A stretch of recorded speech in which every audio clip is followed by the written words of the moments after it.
Salam alaikum, Inch'Allah, اليوم غادي نشوفوا comment calculer le travail, la quantité de chaleur et l'énergie interne pour les quatre transformations thermodynamiques, c'est-à-dire la transformation isocore, isobar, isotherme et adiabatique. Donc je vais commencer par la transformation isocore. Donc 1, la transformation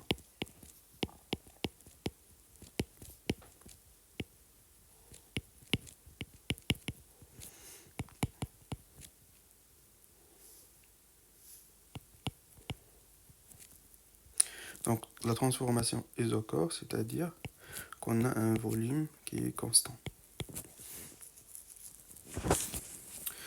Donc, d'abord, je vais tracer dans le diagramme de Clapeyron donc comment il varie donc la puissance en fonction de pardon la pression en fonction de volume. Donc pour une transformation isocore, donc on a un volume qui est constant, mais la pression soit il augmente, soit il diminue. Donc pour le travail, donc c'est quoi? Donc 1, donc travail. Donc pour le calcul du travail. Donc on peut calculer le travail en utilisant cette formule. Donc θ oméga est égal à moins P d de V.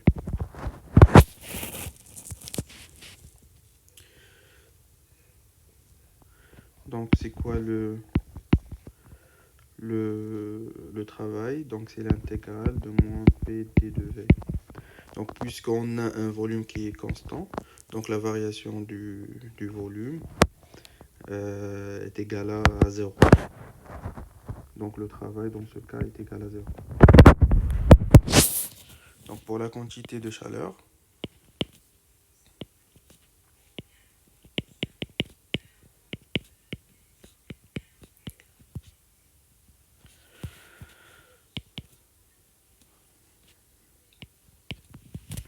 donc la quantité de chaleur, on peut la calculer par deux équations. Donc soit par une petite variation de la chaleur est égale à CV d de T plus P d de V, soit par C P d de T moins V d de P. Donc on peut utiliser ces deux équations pour le calcul de la quantité de chaleur. Mais pour notre cas, puisqu'on a une transformation isocore, on va utiliser cette formule parce qu'on a dans cette formule, il y a la variation de volume. Et puisqu'on a un volume qui est constant, donc tout ce terme-là, il va tendre vers 0. Donc il reste que CV fois D de T. Donc D de Q est égal à CV D de T. Et pour Q, c'est l'intégrale, donc puisque CV c'est une constante, donc c'est l'intégrale de D de T. Et donc la température, donc il passe d'une température initiale vers une température finale. Donc ça donne CV T final moins T initial.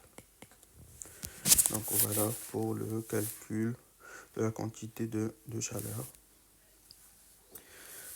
Maintenant je passe à la variation de l'énergie interne.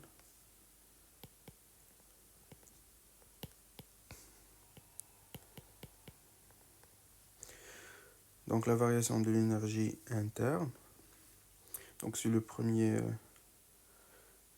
principe de thermodynamique, c'est-à-dire D de U est égal une petite variation de la chaleur plus la petite variation du travail. Donc, si on a, donc on a déjà calculé donc les deux valeurs, c'est-à-dire du travail et de la quantité de chaleur, on peut les remplacer directement ici. Donc, pour passer de D, je passe à delta pour le calcul de la variation. Donc, la variation de Q, d'après ce qu'on a trouvé, c'est CV fois T de F moins T initial. Voilà, donc le travail, donc c'est déjà calculé, est égal à 0.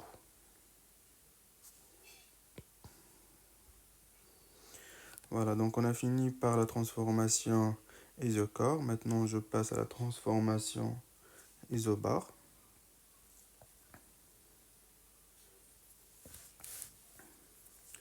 De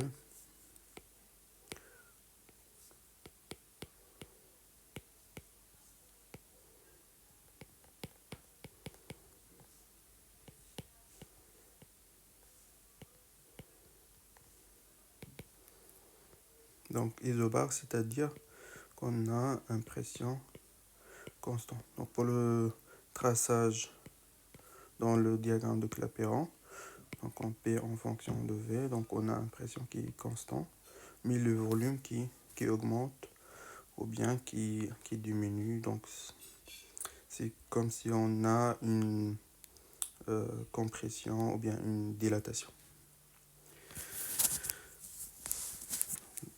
Donc je commence par le calcul du travail.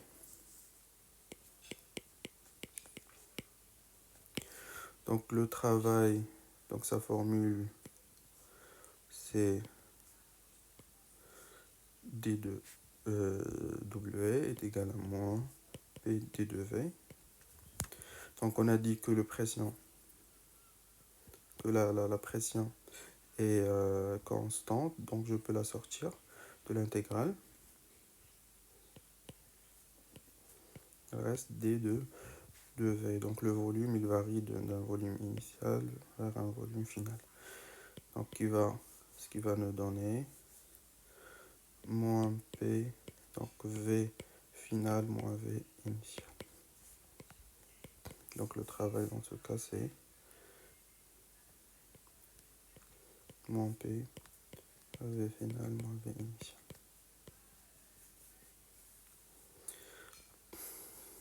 D'accord. Maintenant je passe au calcul de la quantité de chaleur.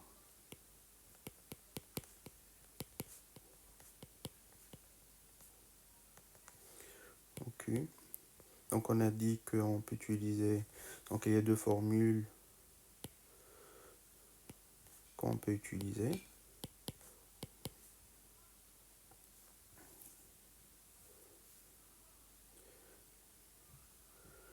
Donc la première formule c'est CV D de T moins P D de V. La deuxième c'est CP D de T moins, là plus, ici moins V D de P. Donc, parmi ces deux équations, quelle est l'équation qu'on va utiliser? Donc, puisque on travaille dans une transformation isobar, donc l'idéal d'utiliser cette équation, puisqu'on a D de P, la variation de P ici, et la variation de P, puisqu'on a une transformation isobar, donc on a une pression qui est constante, donc ce terme-là, il va être tend vers 0. Donc on va trouver la variation de quantité de chaleur est égale à Cp d de T. Et la quantité de chaleur, c'est l'intégrale de Cp d de T est égale à Cp T final moins T initial. voilà. Maintenant, je passe au calcul de la variation de l'énergie interne.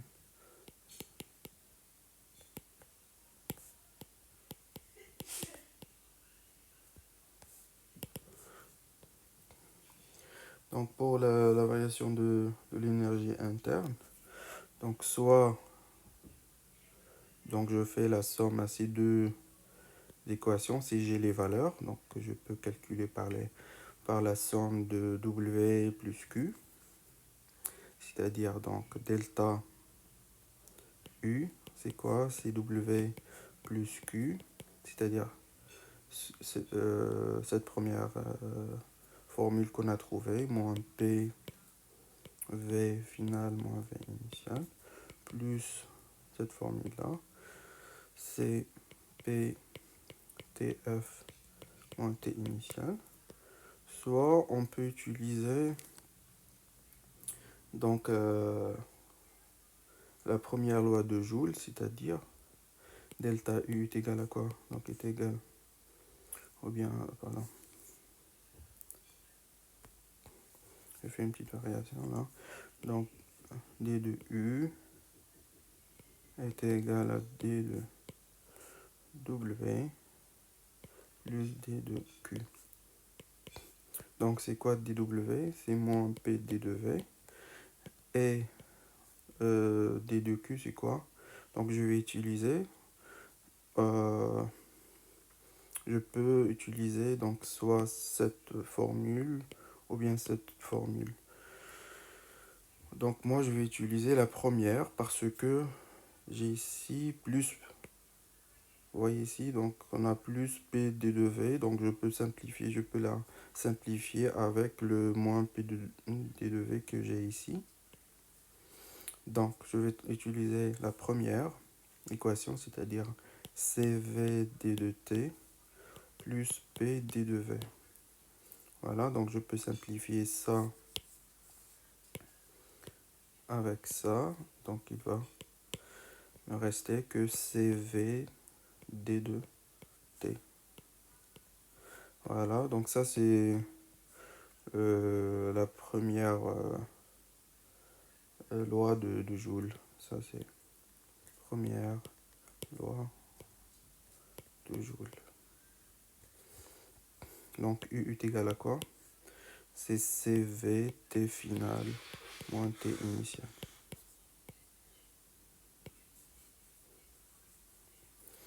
Voilà. Donc maintenant, je passe à la transformation. La troisième transformation, c'est la transformation isotherme. 3.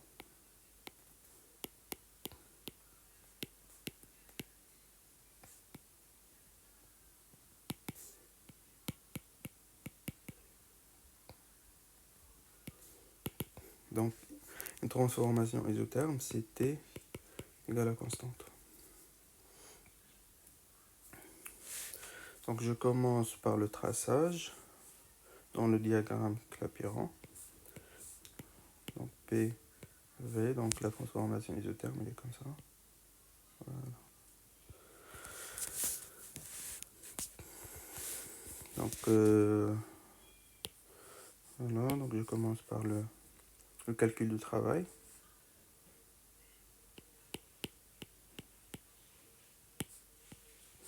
Donc la formule du travail c'est quoi? Donc on a dit le travail c'est moins PD de V. Donc l'intégrale, je ne dis pas l'intégrale.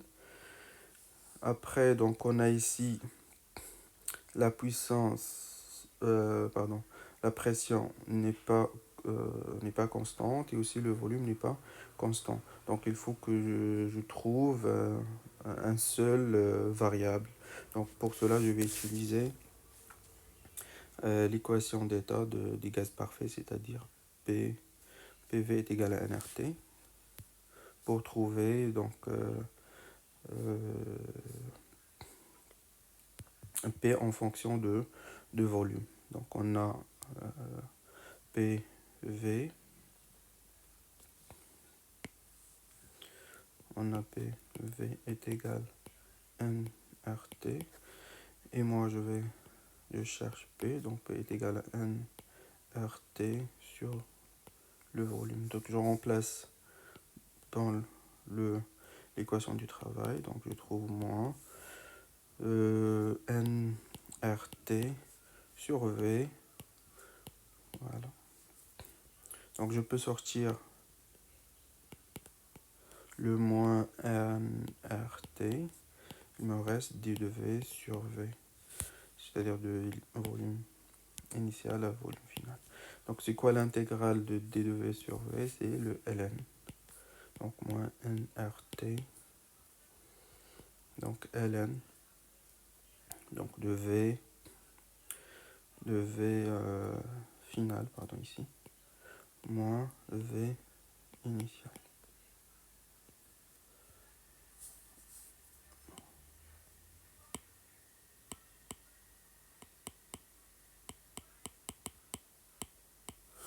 Voilà, moins ln de V initial. Donc ça va me donner moins nRT de ln de V final sur V initial. Donc voilà le calcul du travail. Maintenant, je passe à la quantité de chaleur.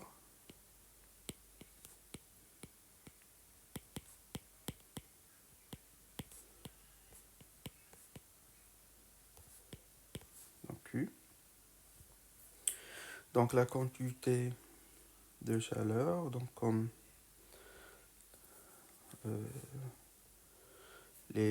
donc les questions d'avant, je peux utiliser deux formules, donc soit CVDT, CPDT, donc là plus PD de V, ici moins V D de P. Donc dans les deux cas,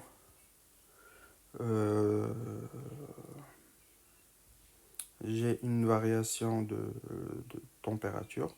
Donc soit j'utilise la première ou bien la deuxième. Donc ça donne la même chose, mais moi je vais utiliser donc la première. Pourquoi? Parce que là, si vous voyez, donc je prends la première, donc il va me rester plus P D de V. Et c'est quoi P D de V? C'est moins le travail. Donc je vais utiliser cette formule, dQ plus, donc ça pour moi est envers 0 parce que on est une transformation isotherme, donc il me reste plus P D de V. Et c'est quoi plus P D de V? C'est moins le travail. Voilà. Donc le travail est égal à quoi? Est égal à moins... pardon. La chaleur est égale à moins le travail. Et le travail, on a déjà calculé. Donc c'est quoi? C'est nRT ln de RF de VF sur VE. Voilà. Donc je passe à l'énergie interne.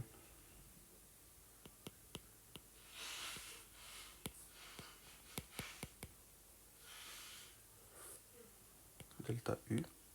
Donc delta U est égal à quoi? Delta U est égal à W plus Q.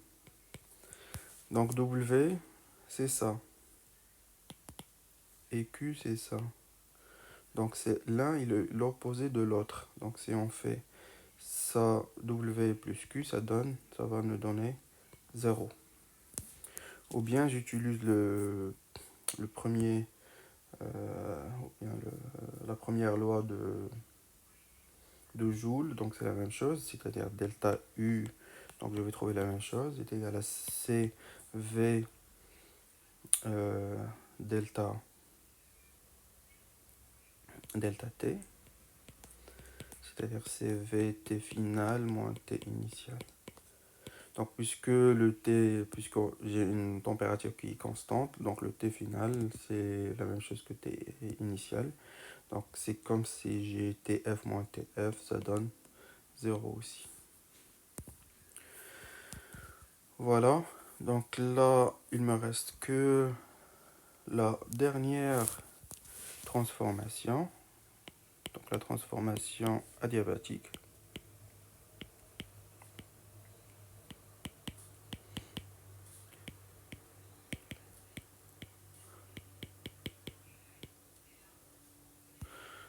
Donc c'est quoi la transformation adiabatique? C'est que la chaleur échangée est égale à 0. Et aussi on a une autre équation qu'on utilise, c'est PV à la puissance gamma est égal à constante. C'est-à-dire que P initial V initial à la puissance gamma est égal à P final V final à la puissance gamma égale à constante. Voilà. Voilà, donc je commence par le calcul du travail. Donc le calcul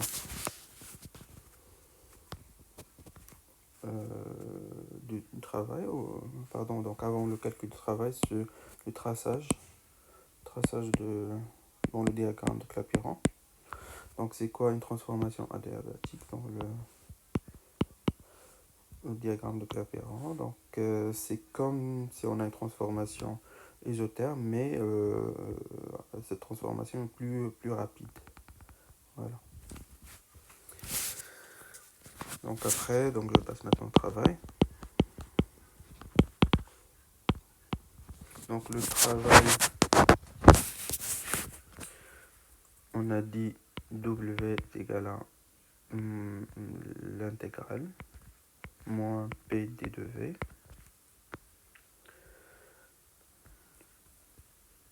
Donc je vais, donc puisque le P n'est pas constant, UV n'est pas constant, donc je vais introduire la formule de PV à la puissance gamma pour simplifier donc la tâche pour nous. Donc je vais multiplier par V alpha et je divise par V alpha. Donc je vais trouver moins P V, donc V alpha et je divise sur D du V, donc V à la puissance alpha. Voilà, maintenant ça c'est constant, PV à la puissance gamma, pardon. Elle est constante, je peux la sortir, donc PV à la puissance gamma. Il me reste dans l'intégrale d de V sur V à la puissance gamma. Donc c'est quoi d de V sur V à la puissance gamma? C'est comme si on a donc l'intégrale de V à la puissance moins gamma d de V. Et c'est quoi l'intégrale de ça? C'est donc j'ajoute ça, PV puissance gamma. C'est quoi ça? Donc c'est 1 sur 1 moins gamma V 1 moins gamma. Voilà. Donc de V initial vers V final. Voilà, donc je remplace. Donc PV à la puissance gamma, je vais sortir 1 moins gamma. Donc je remplace ici le V final 1 moins gamma moins V initial 1 moins gamma. Voilà, après je vais développer le PV gamma. Donc, dans le premier cas, donc si je développe comme ça, je prends PV, donc P final, V final. Et si je développe ici, je vais prendre P initial, V initial. Parce qu'on on sait que donc là, donc, PV initial puissance gamma est égal à P final, V final. Donc c'est la même chose. Voilà. Donc si j'ai le V final, j'utilise ça. Si je développe sur le I final, donc je vais utiliser ça. Donc là, je laisse le moins. C'est pas grave. Donc moins P final, V final gamma fois V final 1 moins gamma. Plus, donc le moins avec le moins ça donne plus, le P initial V initial à la puissance gamma fois V initial 1 moins gamma sur 1 moins gamma. Donc je peux simplifier ici. Donc je peux simplifier le V final gamma avec le V final gamma là. Donc ici la même chose, ça avec ça. Donc je trouve à la fin moins P final V final plus P initial V initial sur 1 moins V. Si je veux développer plus, c'est quoi ça? PV, PF, VF, c'est comme dans l'équation d'état d'un gaz parfait, c'est comme si puisqu'on a PV est égal à N RT. Donc si j'ai ici final, ça c'est final. Si j'ai ici initial, ça aussi c'est initial. Donc je vais remplacer P final, V final par NRT final. J'oublie pas le moins. Plus, donc la même chose pour P initial, V initial. C'est NRT initial sur 1 moins gamma. Donc je peux factoriser par le NR.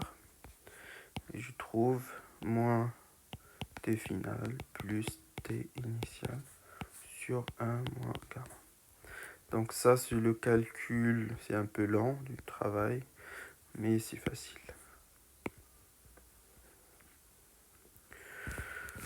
Voilà, maintenant je passe au calcul de la quantité de chaleur. Donc là, c'est la quantité.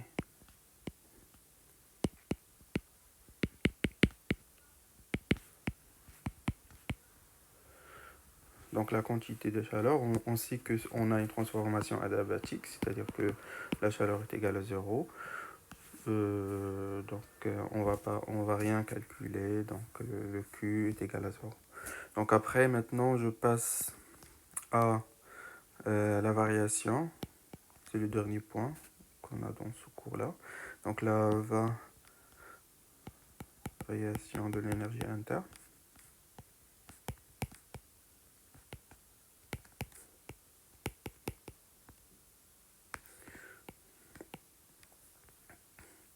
Donc pour la variation de l'énergie interne, c'est delta U est égal à Q plus W. Donc, puisqu'on a une transformation adiabatique, ça c'est 0. Donc delta U est égal à W. Et W, on a déjà calculé ici. Donc c'est NR moins TF plus T initial sur 1 moins gamma. Voilà, ou bien j'utilise la première loi de Joule. Delta U est égal à donc CV T final moins T initial. Donc voilà pour aujourd'hui, j'espère que j'étais clair et à la prochaine.